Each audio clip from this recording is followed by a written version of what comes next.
What's up, witches? It's me, Luna, and first of all, see right there, ce n'est pas un chat. That is not a cat.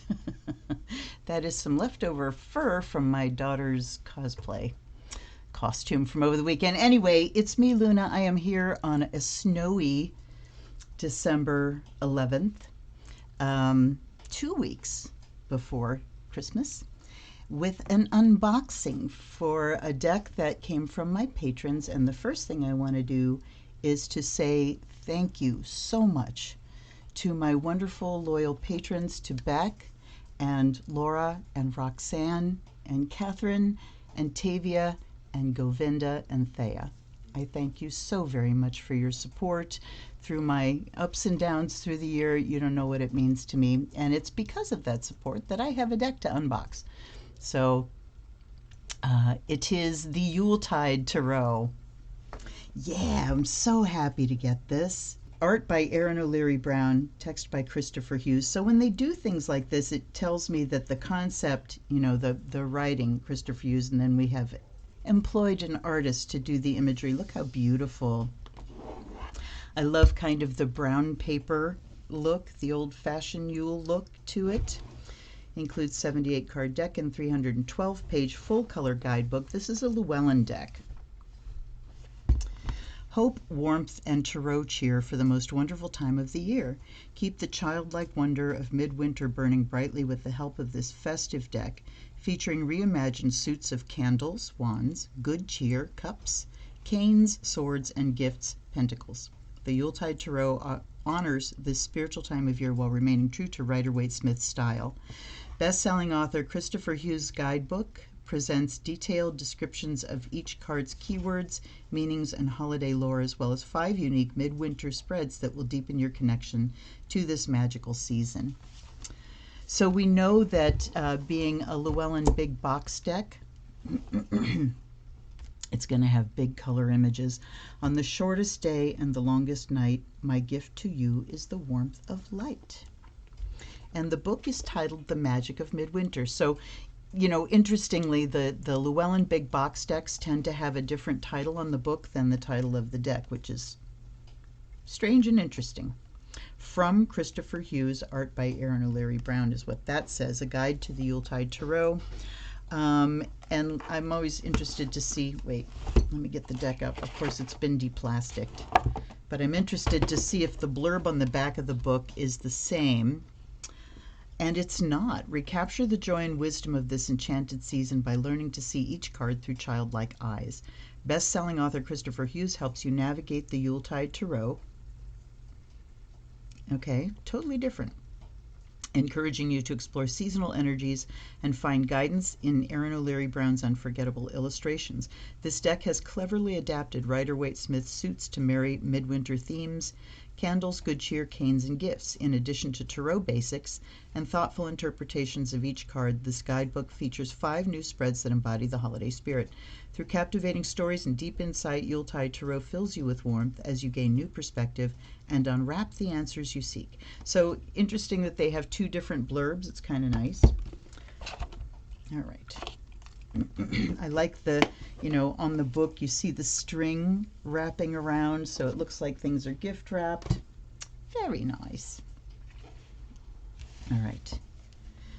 We shall get to the book, and I may just use the book to zoom in on for the images because they're so much bigger. All right. We have the copyright on this is, well, I haven't got there yet, I guess. Have I got there? There. The copyright first printing was 2023. About the author, Christopher Hughes, Wales, is chief of the Anglesey Druid Order. Oh, okay. Wow. A Mount Hamus scholar and a member of the Order of Bards, Ovates, and Druids. He's a teacher, writer, workshop leader, and guest speaker at pagan conferences, camps, and festivals throughout the United Kingdom, Europe, and North America, and has also contributed to Welsh and English television and radio. He's the author of 4 books and the creator of the Celtic Tarot. Okay. After a quick look up on Amazon, I am here to tell you that he has authored a lot more than 4 books. There's a book called As the Last Leaf Falls, A Pagan's Perspective on Death, Dying, and Bereavement, and he is a contributing author. There is the Bee Tarot. That totally didn't ring a bell with me. Caradwyn, Celtic Goddess of Inspiration, and that's by Christopher Hughes, Derek Perkins et al. There's the Book of Druidry, A Complete Introduction to the Magic and Wisdom of the Celtic Mysteries. Here's where he's sole author, The Book of Celtic Magic, Transformative Teachings from the Cauldron of Awen. From the Cauldron Born, Exploring the Magic of Welsh Legend and Lore. And Natural Druidry, The Journey into Spirit, A Pagan's Perspective on Death, Dying, and Bereavement. Pagan Portals, Ariane Road. And the Celtic Tarot, which, let's see here, is also Llewellyn. Wow, didn't know that. And Halloween, the Quintessential British Guide to Treats and Frights. All right. Well worth looking up. Okay. Now let's read about the artist. Erin O'Leary Brown, upstate New York, specializes in children's illustration as well as botanical and nature themes. She works in ink and watercolor, and her style combines delicate lines and rich layers of color with careful details and a sense of whimsy, with the goal of sharing engaging stories as well as beautiful images. Her clients have included Scholastic, Perfection Learning Corp., and Cricket Media, and more of her work can be seen online at eobrownart.com. Okay, wow. And you know, it's just lost on me, the Bee Tarot. Did I say all that before about Christopher Hughes? I don't know. Hanging on by a thread. Okay, introduction. Just a couple pages, so we'll go through most of it. I've always loved Midwinter's celebrations that warm the heart and body. From the hope of the winter solstice and the rebirth of the sun, to the parades and rituals that punctuate the darkest night, to the family gathering on Christmas Day, I love all of them and look forward to their arrival. In the deepest and darkest time of the year, humans gather together to celebrate hope, warmth, and light. Distant ancestors huddled together against the biting cold and intense darkness to share stories of perils and wonders. As a species, we've not changed that much. While our technologies have advanced, many still crave the warmth of the season and the feelings that it evokes within us. It is a time where we can suspend disbelief, cynicism, and doubt as we gather together in a diverse range of traditions, spiritualities, and religious and secular expressions. The season holds an intrigue and magic for different peoples regardless of their chosen path. No single culture or religion has the overall claim for the traditions of Midwinter. Instead, it is a glorious fusion and sharing of ideas and philosophies. I would recommend to you a video on YouTube called A Very Pagan Christmas to see some of these things. It's AI art, but most of it's pretty delightful, and there's actually a scene where a woman's head falls off. Accidentally, of course, pretty hilarious. Anyway, for many in the Western world, it is the secular festival of Christmas that they celebrate. And whilst that term carries the name of the Christ child, it is devoid of any religiosity for millions of people. For others, it's a deeply spiritual time of year when the principles of hope, goodwill, and light are celebrated and honored. Many Midwinter traditions have their roots in the deep past, with many claiming that its pre-Christian origins can be seen in its popular symbolism.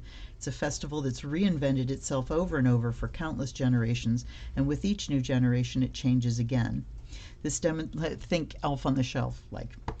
This demonstrates not only the versatility and the tenacity of the spirit within the season, but also of humankind's need to want to celebrate it.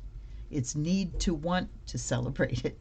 In that spirit, this deck was birthed out of a love for the season and all its expressions. It's not a deck that focuses entirely on one tradition, but rather encompasses the mysteries inherent in so many Midwinter celebrations. That's the key sentence here in giving you an introduction to this deck, is it's not based in any one tradition. It has been impossible to incorporate all the symbols, characters, and archetypes of the season, so instead I've focused on those that have given meaning and value to the Midwinter celebrations of my family and friends. I have then combined them with my other great love, the Tarot. Then we have Tarot Basics. I don't think we need to read through that. The Tarot is a mystery school, meaning that hidden within it is a complete system of teaching and philosophy with a depth that would in truth take over a lifetime to learn. Yes, absolutely. Storytelling is key to reading the tarot. One of the traditions of Midwinter is storytelling. Ghost stories are particularly popular at this time of year, which was never ever part of my family traditions. We never told ghost stories, owing perhaps to the deep darkness that engulfs the land. But you know, it makes sense. And you think about the Christmas story. Is that what it's called? The Scrooge story? I can't remember. I'm doing great, you guys. All right, so look at the characters, at the colors, and some of the correspondences that each card expresses. Imagine what it's like being in that scene. Visualize yourself in the scene and have a look around at what the card itself cannot show you. The art of storytelling is all about knowing your material, and the way to know the tarot is to play with it. Consider the cards as characters with their own unique voices, moods, and personalities. Get to know them. When you're ready to start giving readings, ask your friends to volunteer and have fun with it. Okay, then reading the cards. First and foremost, the querent needs to bring a queer question. That works too. A clear question. And not necessarily. The clear question can be, what do I need to know right now? What am I missing, you know? Okay. The Great Yule Tree. There are a lot of cards, 78 in total, but don't be put off by the numbers. The tarot can be broken down into smaller parts. All right, as follows. The major arcana, they're all shown there. And then look at this. I love the colors. Here's the majors, the traditional name, the Yuletide tarot name, and the keyword. Then we come into the minors, and it tells, you know, the traditional suit and what this deck's suit is and what the element is. And then we have keywords for the numbers and keywords for the quartz in general. And then we go into the majors. All right, let's go. Okay, wait. So we get 3 keywords, and then we get description, divinatory meaning, and reversed meaning. And then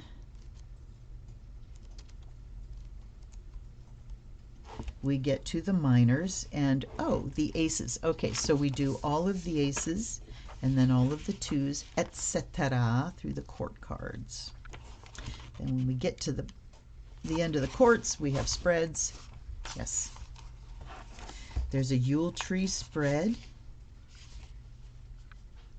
and it's the gift.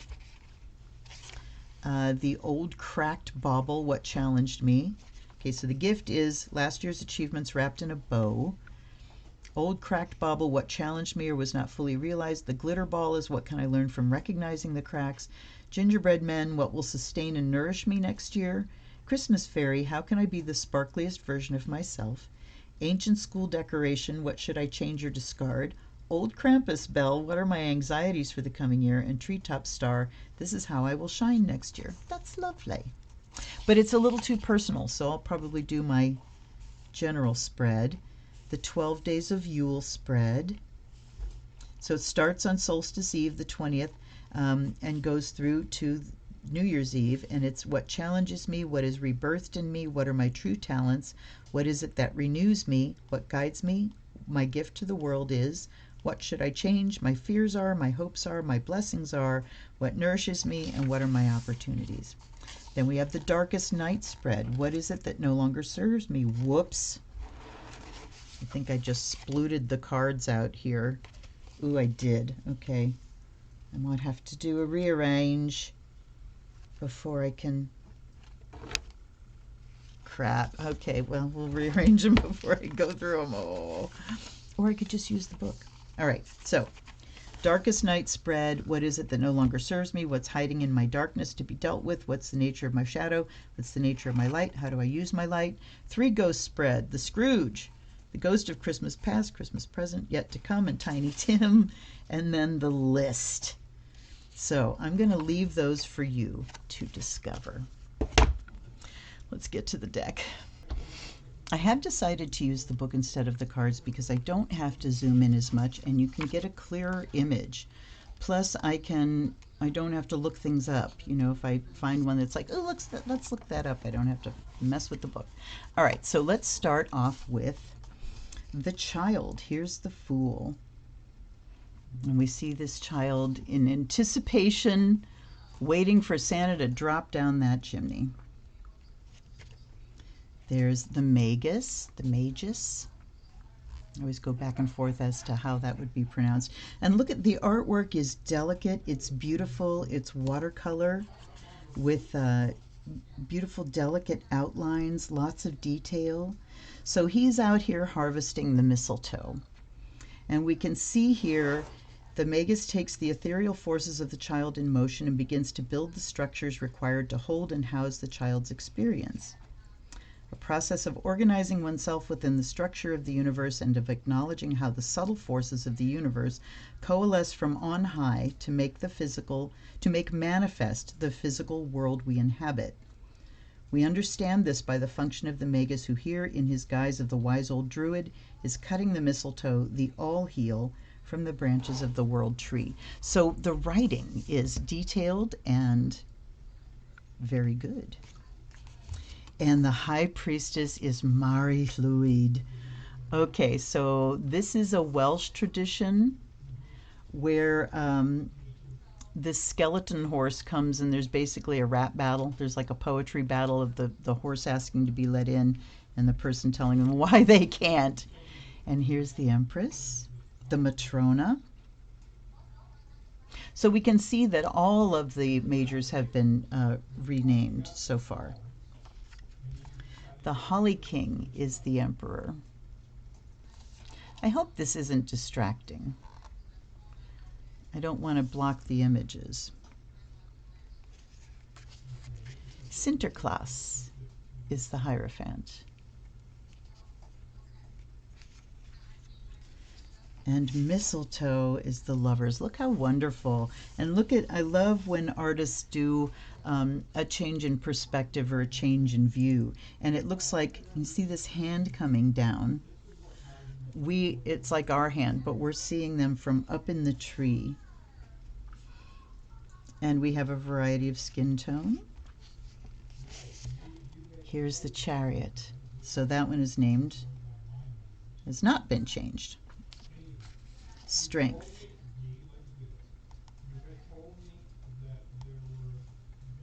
And now you can hear my husband's conversation with his sister downstairs. So hey Dee, you might hear yourself laughing on this video. Here's Father Christmas. He is the Hermit. And then we have Wheel of the Year, and this season is Samhain, Midwinter, and Imbolc. That's pretty cool. Justice. Oh, okay. You see little Taurus here. I'm not sure how I feel about this, because we have a child who's received coal. Because, you know, that to me it says it's equating justice with punishment. And it's busy here today. Oh, God. Okay. You can hear my husband. I'll be right back. To close my bedroom door, which of course is a beacon to all cats that there's a closed door that needs opening. And I had to brighten my camera because it just got way grayer. Okay, back to justice. But you know, in the context of Christmas,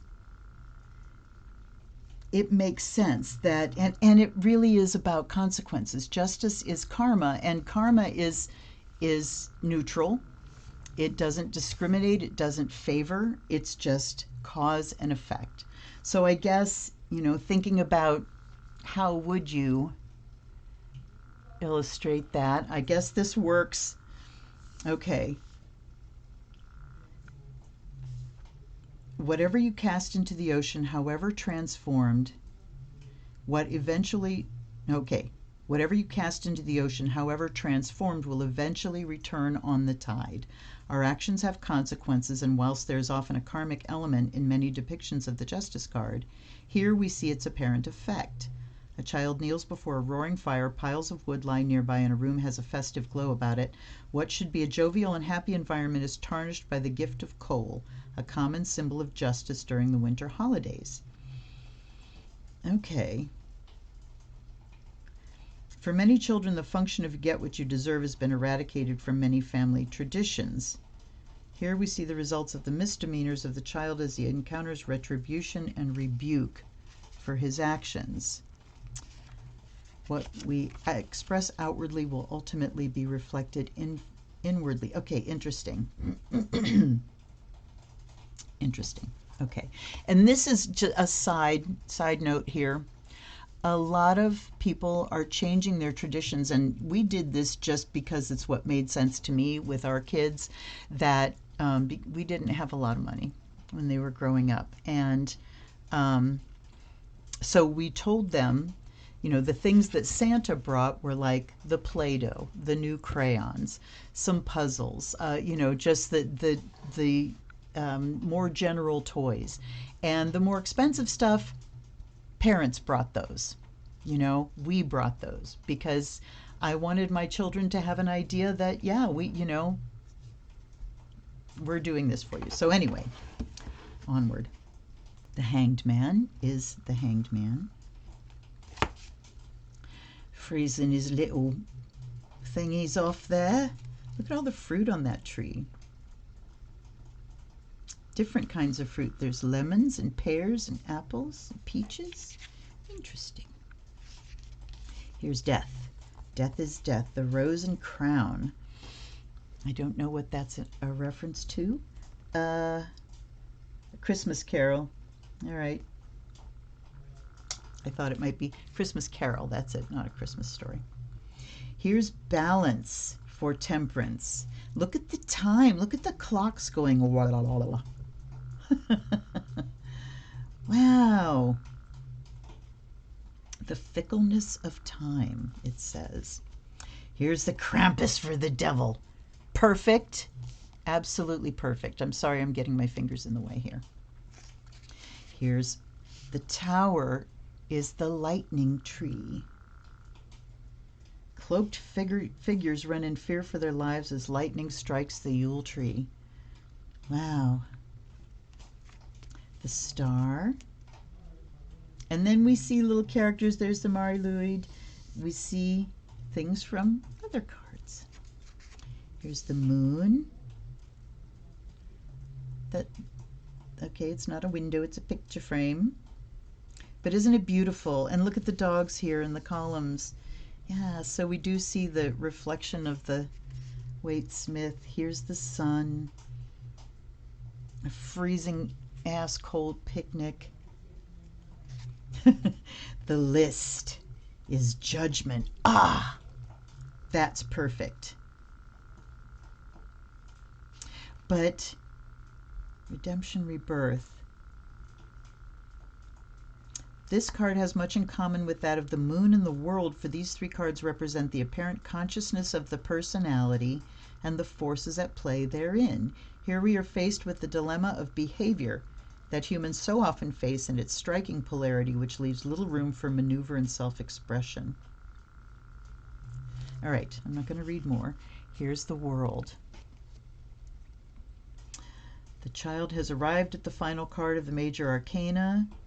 The child has now matured and holds in their hands the evergreen boughs of holly, forming a semicircle about their head. There's the four elements. Okay, let's go on to the majors. Here are the aces. Candles, good cheer. So we see a wassail bowl. Canes are swords. And gifts are pentacles. So candles, that makes so much sense for wands because they're fire. Here are the twos. Two of Wands. New visions, she's writing out cards. The Two of Good Cheer. The Two of Canes, definitely reflecting the writer Waite-Smith. and the Two of Gifts. The threes.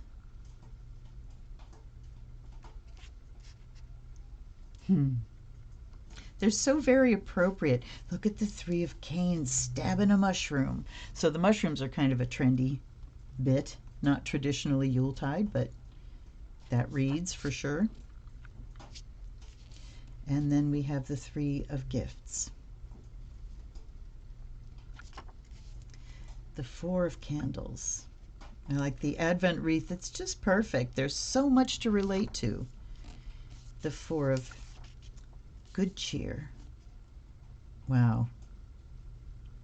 Yeah, you can see her withdrawing because she's just snowed under with stuff, drinking lots of coffee. Oops. The Four of Canes. Oh. Yeah, instead of showing, you know, I mean, there's the tomb, instead of showing the person. And there's the Four of Gifts. Mine, mine, all mine. Oh, perfect. Five of Candles. Everybody beefing. The Five of Good Cheer. Yeah.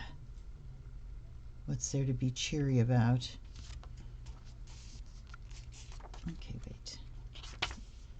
The Five of Canes. Stole all your canes and knocked your snowman down. And there's the Five of Gifts. Wow. These are really good. Six of Candles. There's the victory card. The Six of Good Cheer. Canes. Interesting that this tends to have more than one page. It's just interesting the way things, but the pictures always land on the left side, and I'm appreciating that right now. Okay, there's the Six of Canes. Yeah, rescue. And the Six of Gifts. And I mean, the Six of Pentacles really is about gifts, isn't it? So it's just straight up. There's the Seven of Candles.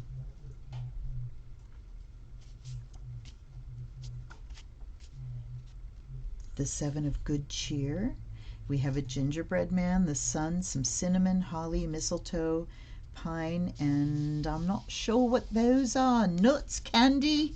I don't know. There's the Seven of Canes. Look at the bare shelves, and he's taken them all. Yeah, that's like another octave of the Four of Gifts, right? Greed. And there's the Seven of Gifts. Now I have to think. Seven of Pentacles. Okay, reviewing and assessing. So he's kind of looking at where the presents are hidden. Maybe this is mom, you know, running up to Christmas. Have I gotten all the things I need? Is everything together?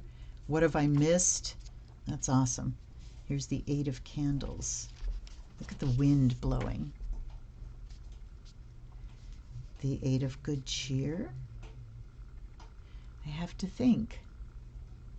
Why can't I think of the Eight of Cups? So I actually just had to go pull a Waite-Smith deck and look up the Eight of Cups because I could not for the life of me remember what it looked like looking at this card. So Eight of Cups, you see someone walking away, you know, but this dude's facing us and we've got these 8 cocktails. So this could be the walking away through alcohol, through dulling, through, you know, distancing yourself, through checking out, self-medicating. Fascinating. And then we have the Eight of Canes. And we do have the blindfold and the bondage, and it looks like she's wrapped in a holiday list, which, oh man, does that ever read. And here's the Eight of Gifts, and we see someone doing the work, wrapping presents. There's the Nine of Candles. Oh dear. Okay, so wounded things, there's an implication of loss of something here. There's the Nine of Cups, the Wish card. She's looking very happy and satisfied. It's that feeling of, wow, that was a great party. Looks like a New Year's party. There's the Nine of Canes. Yeah, oh. Making the list, checking it twice. Am I going to be able to afford things? That's just so. And then we've got the Nine of Gifts. She's all ready. She's also all alone. The Ten of Candles. There are the bills. The Ten of Good Cheer. That's lovely. Whoo, the Ten of Canes. It's like the dude that stole all the candy canes came back and stabbed the shit out of the snowman. What a dick. And then we have the Ten of Gifts.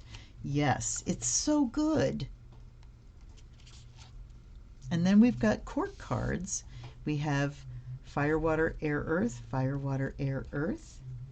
So that's great. It's like the king is the fire of fire. The page is the earth of fire for the wands. So let's just go through. There's the King of Candles. And again, we get 3 keywords, a paragraph, and a reversed meaning. King of Good Cheer. Diplomatic, caring, wise. King of Canes. I don't see. Oh, wait. There's no reverse meaning here. Yes, there is. Never mind. Okay. King of Canes and the King of Gifts. I'm sure that they arranged things so that the pictures fell on the left all the time. Then we have the Queen of Candles. The Queen of Good Cheer. I like the way what they've done with color as well. Here's the Queen of Canes, sharp, forthright, astute. And the Queen of Gifts. Then we have the Knight of Candles. Foolhardy, confident, impulsive. Then we have Knight of Good Cheer, Knight of Canes, and Knight of Gifts. Page of Candles, Page of Good Cheer, Page of Canes, and Page of Gifts. All right. Okay. Man, there was chaos in the middle there. I had to go close my door and my phone just kept on going off. Fascinating. All right, so here's the deck itself, and it is typical Llewellyn cardstock. No problem there. Llewellyn tends to feel a little more cardboardy to me than like US Games. So, you know, that just depends on how you feel about it. Here are the backs. A wreath, obviously non-directional. Let's give it a blessing. Oh, looky, I have a twin match. Let's see if I can do this without setting everything on fire. Here we go.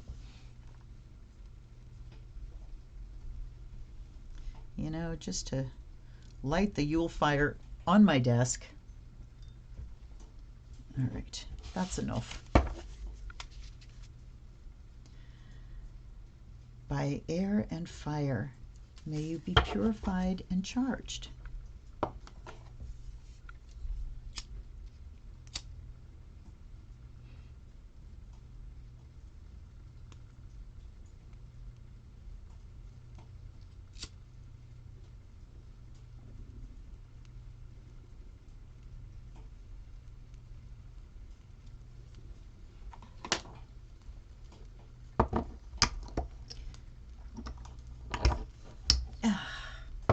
By water and earth, may you be blessed and made whole. Let's get it all down, and the book as well.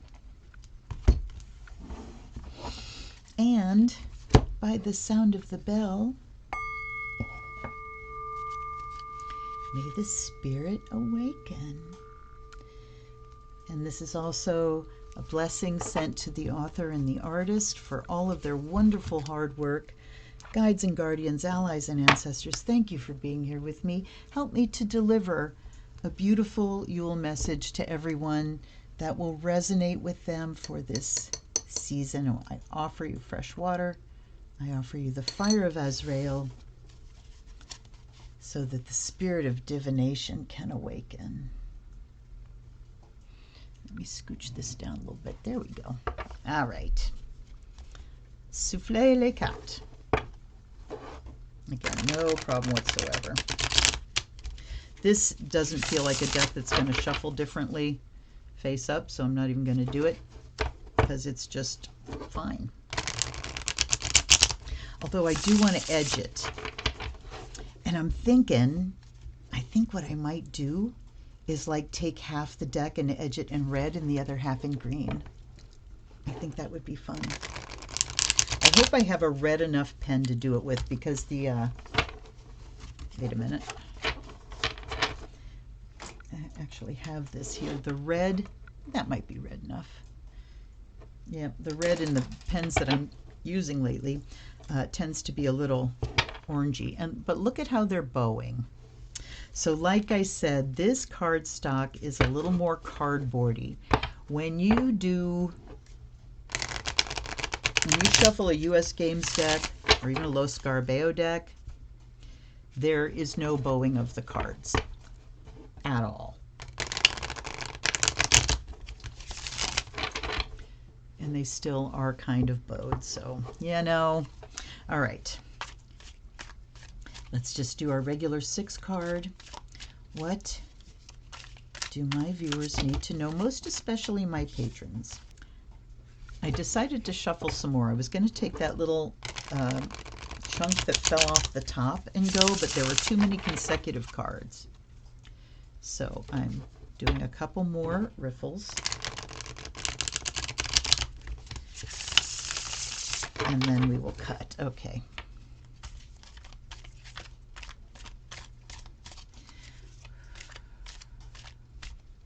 Got to settle myself.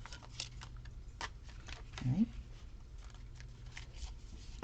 Let's just stop right there. Okay.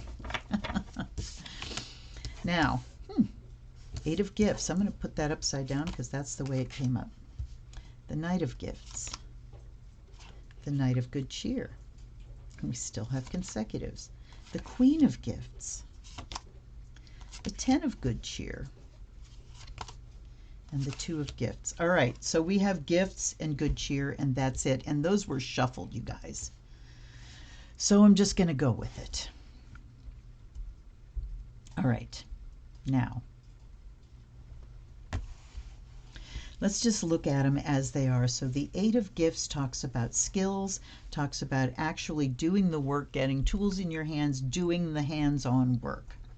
But it is reversed. So there's something that really needs doing here that just isn't getting done. And whether you don't have the skill or you just feel like you don't have the energy, there's the actual work not getting done. These cards are screaming at me, you guys, because I told my husband I'm going to go up and shoot a video and get it edited and uploading, and then I'll be down to start shoving because I have to get behind myself and just shove so we can get our decorations done. He's done all of it so far, which he does. He and my son do most of it. So, but I'm going to get in there and do it too. So, Knight of Gifts. Practical steps, one step at a time. Knight of Good Cheer. Do it with a good attitude and a good will. You know, have a little something something in the evening to help you through. Queen of Gifts is telling us that we're resourceful and we have plenty. 10 of Good Cheer. Celebrate and party. And the 2 of Gifts, I'm going to look everybody up. But 2 of Gifts. Wow. It definitely talks about juggling things, and the question coming up here is just, do I have enough? Am I enough? Is there enough? And it's saying that you just need to get your hands on the tools, start doing the things instead of thinking about them so much, and take it one step at a time. There will be enough because you're resourceful. This is the fake it till you make it here. Bring some good attitude to it. Pretend you're celebrating and you can move forward. And there goes the phone again. Holy crap, you guys. Okay. Let's read. Eight of Gifts. Prudence, hidden skills and talents, rewards. I'll read the whole for this, but not for all of them. The primary keyword related to this card is prudence, which is the ability to govern and then discipline oneself and be wholly responsible about it. The hands that we see in this card are diligently working at wrapping the gifts of her labors. There's perhaps no other card in this deck that epitomizes the qualities and skills required to deal effectively with the modern Yuletide. For the Eight of Gifts highlights our organizational talents. For some, it comes naturally. For others, it's a struggle or a last-minute panic-fueled run to the local gas station in search of anything that might pass as a gift. Not me. That's not me. Those who carry the Eight of Gifts in their stride have been prepared for weeks, if not months. Those who struggle with this card's attributes are still trying to find that perfect gift, let alone thinking about wrapping it neatly and beautifully. When the Eight of Gifts is revealed in a reading, it asks us to diligently consider the manner by which we apply our organizational skills, our determination, and our discipline. Getting caught up in the spirit of the season is all well and good, but we must also consider the practical pressures and obligations of our everyday lives. In employment issues, this card asks the querent to consider how and if their talents and skills are being utilized effectively. The enemy of prudence is procrastination and inattention. When we abandon discipline, things can easily fall apart. By being cautious and self-disciplined, we get stuff done, not just at Yuletide, but at any other time of the year, and in all of our situations, both personal and otherwise. His writing is wonderful. Divinatory meaning, you must employ prudence. You cannot skip or fast track your way to the desired conclusion. Boy, that Knight of Pentacles backs it up. You must keep on keeping on. Going to the gym once won't give you that summer body. You must go 3 times a week. In the same spirit, you must buckle down, put procrastination aside for another day, and simply get it done. The only way to manifest the potential of the eights in the apparent world is by steady but determined process. Reversed meaning, which is what we have here, you have not tried hard enough, and this is the reason why things appear to be failing or not quite coming into fruition. You've not tried hard enough. Okay. At the same time, you can see the potential for success and manifestation, but there's no avoiding it. You cannot ride the tailcoats of another. You must sit down and do the work. So the teeth sucking sound was because you have not tried hard enough is traumatizing to me. And I'm sure for a lot of neurodivergent people. And if you're new here, I'm neurodivergent, by the way. I'm ADHD. And there are times when you can't make yourself go there. You can't make yourself start. You can't transition, from one thing to another. And so this card, I would add, it's also asking why you can't get started. Do you need to talk to somebody about something?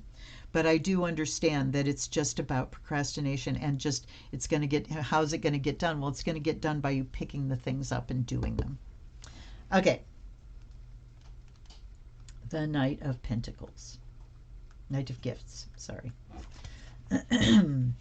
Practical, studious, predictable. The Knight of Gifts is comfortable in his own surroundings and tends to travel by imagination. He's focused, studious, and has a tendency to be predictable and just a little safe. Nothing wrong with that. This is not a risk taker, but a calculated and quiet individual who does not rock the boat. Never underestimate his observational skills. He's deeply intuitive and relies on intelligence that others may well miss. He's cunning and may well take all the other knights by surprise. So studious, predictable, practical. This is, yes, taking those practical steps. And then we have Knight of Good Cheer, which is imaginative, compassionate, fanciful. The Knight of Good Cheer is an imaginative, kind, and compassionate individual. They tend to be genuine romantics and see the best in people before they perceive the bad. They're generally focused on their goals and ambitions and have a tendency for dreaming big. This is a polite, kind, and attentive person, but they can sometimes lack discernment and be too trusting of others.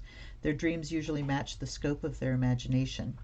They may be prone to flights of fancy, but can also be inspiring and good company. They may not have the best attention span in the world. They will love deeply and fall in love quickly. This is the true romancer of the court cards. I'm going to go back here to see that little table about the court cards. So kings, stoic, stable, authoritative, and established. Queens are expressive, experienced, thoughtful, and sustaining. Knight is ambitious, risky, movement, compulsive. Page is innocent, open, optimistic, enthusiastic. Okay, so our actions here, practical and with a good will. I like that the knights are bracketing here because it really is about action. We've got this card of inaction here, right? And so it's bracketed by the cards of action, and we go about it practically and with a good attitude, so stop getting down on yourself. Now, Queen of Gifts.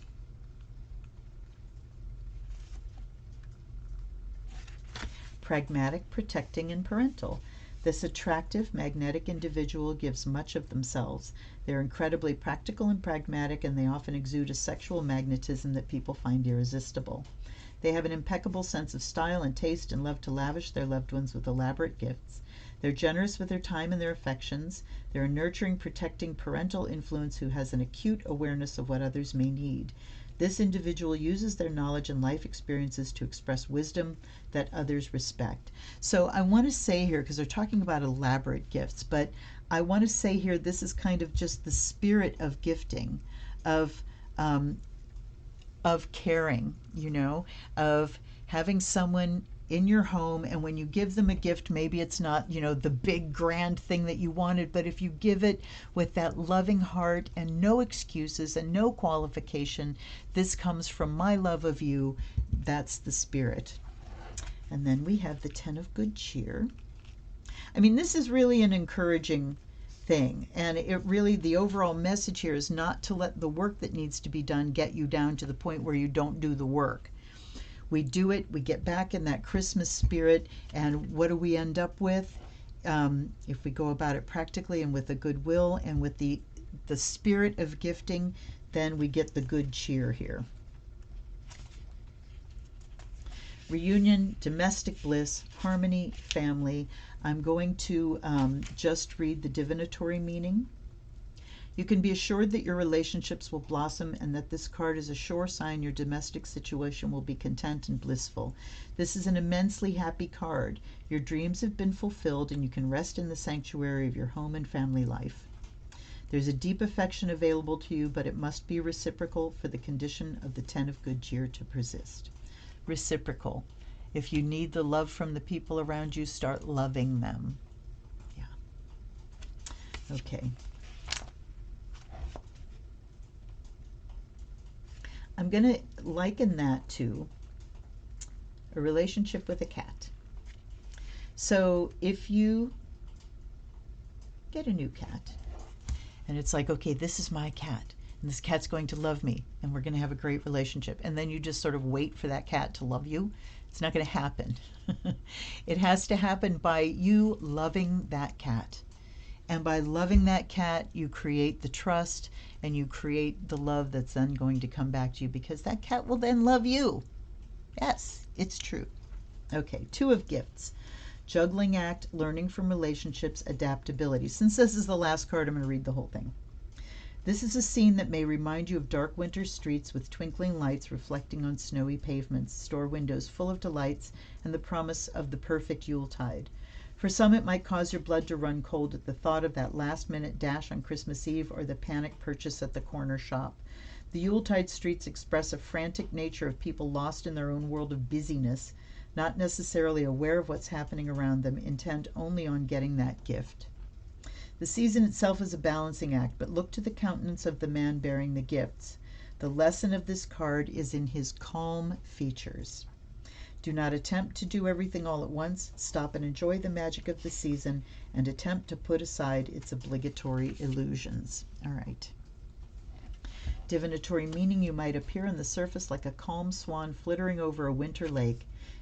Let's see this a little bit bigger here so you can see his face. Yes, he does look calm and happy.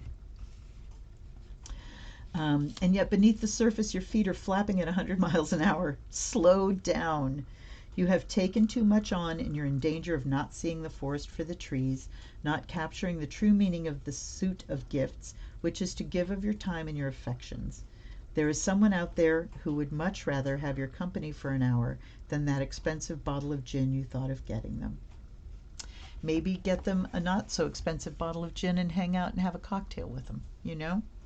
So the ultimate here is that we just need to slow down, again, taking things a bit at a time so that we're not snowed under. You know, if we want to be able to go about things calmly and pare things down, our grand dreams, pare them down to the doable, then we've got to get moving. We've got to put our hand to it and do the thing. And if you've got a list and you're freaking out, I'm never going to get it done, I invite you to choose one thing to accomplish on that list, one thing, and say to yourself, all I have to do is. And I ask you, I invite you, I encourage you to choose the one thing that's going to bring the most and fastest relief. The most relief, the fastest, right? Do that thing and then see what happens to your momentum. All right, you guys. So again, thank you to my patrons for this wonderful deck. Now, they didn't choose the deck, I did, but their money bought it. And it's a perfect deck for right now, right? I hope you guys enjoyed it. Please drop a comment below because I love to have a conversation with you. I'd love to know if the reading resonated for you. I bet you it will. And I will see you next time. And until then, this is Luna. Blessed be.